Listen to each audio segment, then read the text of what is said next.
CJ Westfall is an experienced political operative and a small business owner who's now running to become the next chair of the Dorchester County Republican Party. He tells me why for this edition of Quintin's Close-Ups. And if you haven't already, subscribe to my YouTube channel and like Quintin's Close-Ups on Facebook. CJ Westfall, welcome to Quintin's Close-Ups. Quintin, thanks for having me. I've been a fan of the show. I think it's been 7 or 8 years I've been following your show. I appreciate all you do for our community. Thanks for having me. You're very welcome. And, CJ, I'm bringing you on Quintin's Close-Ups because, needless to say, you're a seasoned political operative and a small business owner. And just recently, you just announced your candidacy for chairman of the Dorchester County Republican Party. So let me ask you this, CJ. What got you from being a political operative and a small business owner to now a candidate for chair of the Dorchester County Republican Party? Great question, Quintin. The purpose of a county Republican Party is to build an effective grassroots organization that can go and defeat Democrats. I've got a track record of defeating Democrats, and we're going to continue the success in Dorchester County. I believe that experience most qualifies me as the best candidate to go out and continue keeping the main thing, and that's beating Democrats. Exactly, CJ. Will you actually continue to energize, engage, and expand that Republican base in the county so that you can keep winning in 2025 and 2026? What a great question, Quintin. And I specialize in digital marketing. I think we need to do year-round targeted advertising to hard Republicans that vote in our primaries, but don't come out to our conventions and don't come out to our meetings. I think we can send regular text blasts. I think we need to meet people where they are. It's 2025. We need to modernize our communication and continue to grow the grassroots army while engaging our donors and letting them know, hey, this is an effective organization that you can feel confident contributing to because we have a track record of using these funds for mail, digital, texting, and a grassroots ground game that can be effective at beating Democrats. So that's what we're going to do. And total, how many donors do you have within the Dorchester County Republican Party? So that's a great question. So there's dozens of donors. I don't have access to that donor list because I'm not your chairman yet. But what we're going to do is I've already had conversations with business leaders, community leaders, and they said, if my opponent is elected, they will leave the party. They want someone they can count on, someone they know, someone they trust to get the job done. So I believe that we'll be able to keep these folks involved in the party and expand our donor base going forward. Now, you mentioned earlier about those conventions and obviously the people who actually vote. How many of the people who actually go to the convention but don't actually vote in some of these races? Wow, what a great question. So at our last convention, there was about 468 people, right? And so they pack you into this big room. They do it at the Rollins Edwards Community Center. And folks will show up, they'll vote for our officers, they'll organize into the party, and then you won't see them come back again, unfortunately. We want to keep people involved. We want to make it a positive and inclusive atmosphere where people can come, express themselves, make their voice heard, and feel like they're really making a difference in the community. So what I'm hoping is to get the 20 to 30,000 primary voters, obviously not all of them will become members, but regularly reach out to them so that they can join our convention process and stay involved in the movement. So what is the state of the movement right now? Well, we've got one of the most successful county Republican Party chapters in the entire state of South Carolina with our current chairman, Stephen Wright. Stephen Wright has raised over $200,000 along with his fundraising team to deploy a masterclass of conservative success. And so we need to continue that success. The state of our party is good. We can't trust our party to a Johnny-come-lately who frankly opposed our Republican nominee last year as an independent. We need somebody who has a proven track record of electing Republicans and defeating Democrats. I want to bring people together, people that didn't support Stephen, people that did support Stephen. I want to listen to their concerns, implement it into my platform, and unify because we should be focused on defeating Democrats, not each other. What exactly are the concerns within the Dorchester County Republican Party and the Republican Party as a whole right now? What a great question. The concerns usually are more tribal than substantive, Quintin. I think that there is more that brings us together than divides us. Ronald Reagan once said that if someone agrees with you 80% of the time, that's an 80% ally and not a 20% traitor. So Quintin, I don't want to focus on what divides us. I want to focus on what unites us. I want to bring people together that supported our previous chairman and people that didn't support our previous chairman. That's what Ronald Reagan's legacy would have been. And that's what I hope to carry out as our next chairman. Well, let me ask you this. What current concerns do you hope will actually unite this party ultimately? What current concerns, you said? Yes, sir. Well, I think that we can unify around defeating Democrats. We have a Democrat solicitor right now, and we have a ruby red county. We just defeated two Democrat incumbents that in a state house race with Harriet Holman and in a state senate race where I was the campaign manager for Tom Fernandez. These seats had never been held by Republicans. I want to continue that success. I want to help defend our Republican strongholds. We've got swing areas in parts of Dorchester County where Democrats could challenge our Republican incumbents. And I want to make sure our Republican incumbents know the party has their back and we will defend our strongholds. That's something that we can unify around as beating Democrats and not Republicans. But let me ask you this. This might be an off the beaten path question, but how many Democrats are actually in those Republican strongholds right now in Dorchester County? That's a great question. I don't have the specific data in front of me, but I do appreciate that question because there are a handful of what you call swing districts where you look at the data and you see, wow, if a well-funded, competent Democrat knew what they were doing and ran a competent campaign, they might have a chance in some of these areas. And so that's where I plan to focus. I want to defend our Republican office holders, and I want to go beat incumbent Democrats. So to answer your question in a more specific way, Quintin, I would say there's about 3 to 5 different areas that I'll be focusing on with my team to make sure that we keep Dorchester County red. Trending wise, obviously, CJ, where else in Dorchester County do you want to actually make that part and part of the red district as well? So there's areas of North Charleston, there's areas in St. George, and we want to put our footprint there. We want to have a regional strategy, and that's what we plan to do in our upcoming reorganization. On Wednesday, our executive committee voted to hold different reorganization meetings. One will be up in St. George, one will be in North Charleston. If anybody would like to figure out how they can get involved in that, cjwestfall.com/reorg. You can learn what reorg is, where you can vote, why we do it this way. It's all mandated in state law. So we're taking a regional approach to this and meeting people where they are and being empathetic to where they live in the district, not making them drive super far to attend some of these meetings. And in North Charleston, I'm probably looking at, where I live, particularly right near the start of Dorchester County, right there before you get to Ashley Phosphate. Where exactly in North Charleston do you want to reorganize there? So we have at the Kings Grant Clubhouse, we'll have a reorganization there, and all of the folks in the surrounding precincts, I've gone and knocked doors to a lot of Republicans out there. There's a lot of them. So that's where our reorganization will be, and we plan to hold regular meetings out there on a quarterly basis to reach out to those folks and let them know, hey, you guys are included. It's not just the folks in Somerville that are going to have a say. We want to have a big tent, and we want to come meet you where you're at. As a matter of fact, CJ, let me ask you this. Where can you actually increase the breadth and depth of the donor base to support and sustain the party's short and long-term initiatives to win those elections and expand the voter base and actually ensure ballot security? Wow, man, you got two great questions in one. So number one, where can we expand the donor base? I think that starts by getting outside of our echo chambers. I think that starts by going and speaking to groups, whether it's a Chamber of Commerce group, a Somerville Dream group, a Rotary group, and going and speaking with business owners and listening to what their concerns are and letting them know how our policies can help them grow their business, hire more people, increase jobs, and increase investment.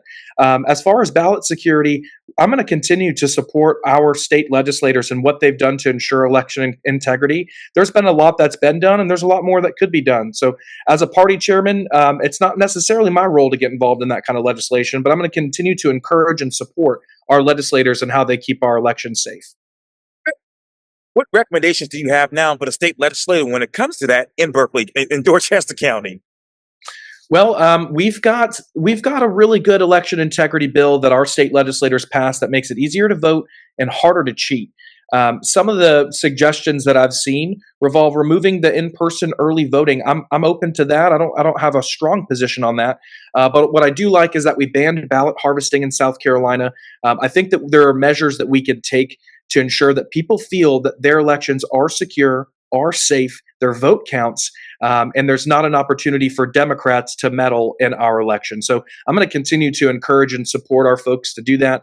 Right now, you see, folks lingering around outside these early voting locations for 2 weeks, and frankly, not everybody has the opportunity to commit that amount of time, and it a lot of people have some good arguments against it. So I think that's an important conversation. Again, that's not my role as a party chairman. My role is to beat Democrats. I think our state legislators have a lot more experience in that regard. Well, let me ask you this then, CJ. How many people in Dorchester County in total actually are actually voting with this particular in-person early voting initiative? We had the highest early voting turnout that we've ever seen in Dorchester County. It more than doubled from this partisan election cycle from the last partisan election cycle. So people are using it. People are using it as an opportunity to show up and make their voice heard. Maybe they can't make it on election day, but I think there's some good faith arguments for election day voting as opposed to early voting. So, what's your argument and what's ideal right now for Dorchester County? Yeah, so it wouldn't be up to me to decide. That's up to our state delegation. Yes, sir. And I want to ask you this too, CJ. But let me ask you this: during the 2024 presidential election, a little less than how many Democrats voted versus Republicans in that particular election? We're about a 60-40 split. So Dorchester County as a whole has a lot more Republicans than Democrats. Sam Richardson's election for sheriff is a great example. He had a historic victory in a countywide sheriff race. I was proud to work for him in the primary. It was a very competitive primary, and he's the first African American Republican sheriff in the history of South Carolina. So he dominated in that countywide race. We've got a lot more Republicans than Democrats. But now the goal is to continue getting those folks who vote Republican involved in the party process. That way we can keep Dorchester red and build a strong grassroots organization. And I want to get back to that in a second. But how many presidential elections was the vote different between Democrats and actually Republicans? As opposed to the general, what are the Yes, sir. general Yes, votes? sir. Yeah, Trump won our county handedly.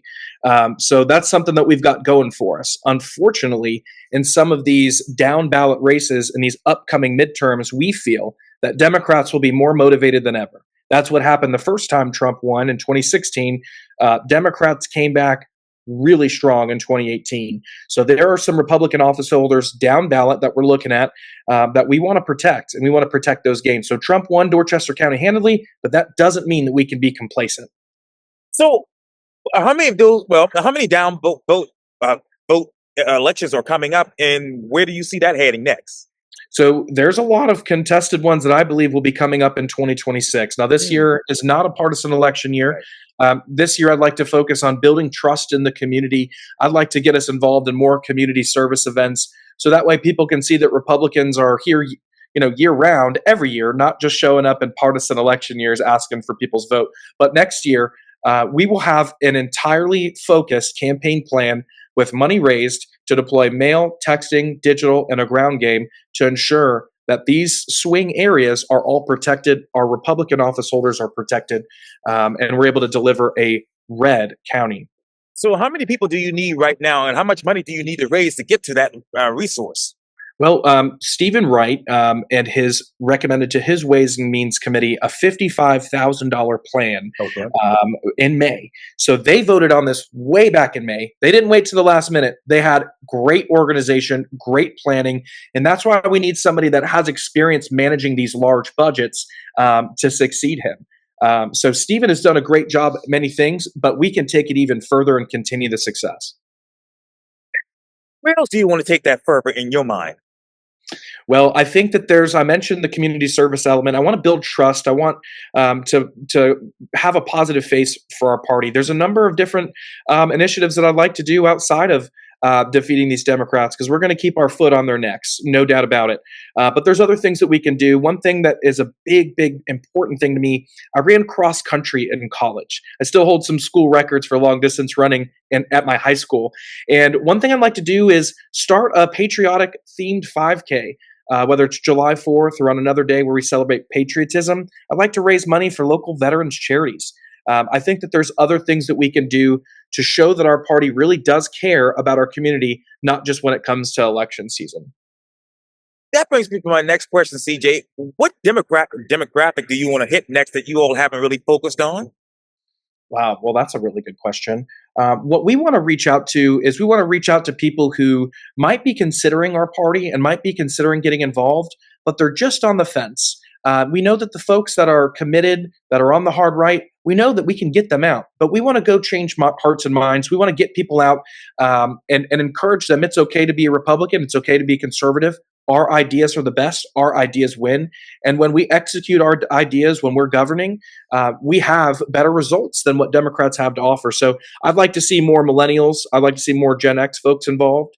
But we appreciate the folks that are older that are involved too, because they've been carrying the torch and carrying the water for a long time for our Republican movement. Ideas actually resonating with those particular voters right now.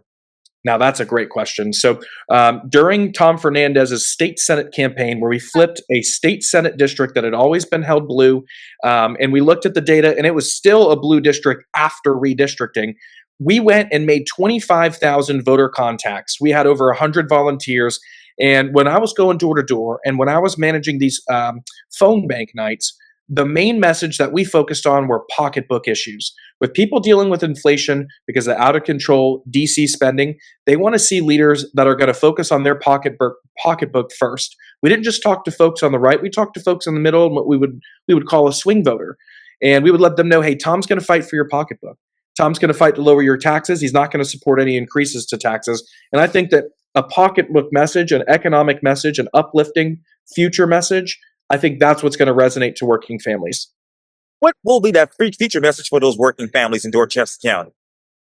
So I think when you focus on pocketbook issues, I think when you talk about improving education and some of the different things that we can do locally to improve outcomes, I think when you talk about infrastructure, I think that these are the things that are on the minds of folks in our county.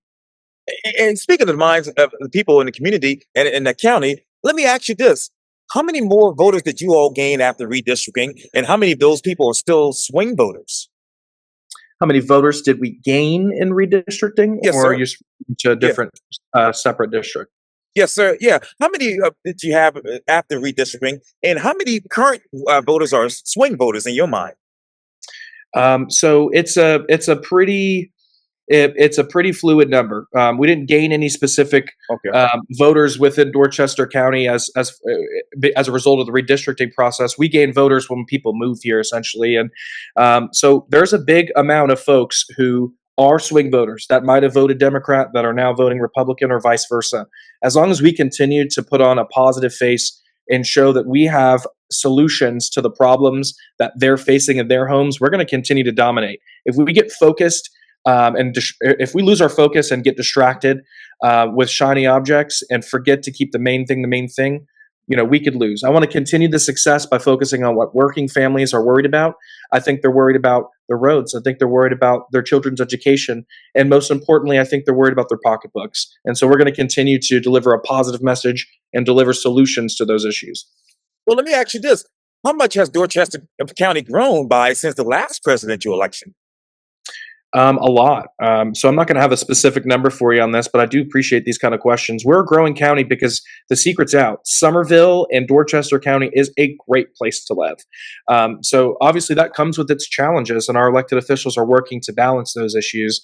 But what I can tell you is we have such a great place to live that it's an overwhelming amount of people trying to move here. And so we need to make sure that we balance that, and that's in the hands of our elected officials. And exactly is your message to these elected officials right now to keep that message going for the Republican voters in Dorchester County? Well, I think that a lot of them they've been in these positions, and they know the subject matter better than me. What I know how to do best is defeat Democrats, execute a successful campaign. So I would rather focus on my lane, on what the party's mission is, as opposed to telling them how to do their job. Now, how many, another off the topic question, but how many experience and qualifications of most Republican candidates actually outweigh those Democratic candidates in Dorchester County? I think that in this past election cycle, we saw qualified Republican nominees, and then we saw a lot of Democrat challengers who didn't kind of stack up. They didn't run effective campaigns. They didn't have a message that resonated with voters. And I feel like our nominees in Dorchester County, we had so much success because we were focused on what common sense working families wanted for their families. And what is that breadth of Republican auxiliary organizations that actually represent that diversity in Dorchester County? Give me that question one more time, Quentin. I'm sorry. Oh, no worries. A lot of noise out here with the kids. You're Sorry. fine. But what is the breadth of Republican auxiliary organizations that actually represent the Dorchester County in the diversity that is. Okay. Now I know you're asking about Republican auxiliary organizations. Yes, sir. Well, I'm looking forward to speaking to the Dorchester County Republican Women meeting here in the next couple weeks. I believe they're trying to put together a forum with myself and an opponent. The Somerville Republican Women usually does a candidate forum, so I'm looking forward to those. There's some education focused groups as well that we'd like to speak to. We'd like to visit folks that aren't political either. Folks that meet and have a mission, and we'd like to talk to them about what our mission is and see if our goals can align. And you answered it a little bit in the last answer, but how do you leverage those mutual resources with those particular groups in a combined joint campaign to reach those targeted new voters? You do it with a collaborative attitude, Quintin. You listen to people more than you talk. You ask what's important to them, and you share what your vision is for the future. Yes, sir. And how will you and your team actually review the last 5 or 10 years when it comes to donors who have not given in the last 2 years and actually re-engage them? Yeah, the fortune is in the follow up, Quintin. And so, on a regular basis, you got to be in regular communication with folks, especially if you want to keep a strong organization going like what we have now. And so, like I said, the fortune is in the follow up. Calling to keep folks updated rather than just calling when you're asking for something is usually the key.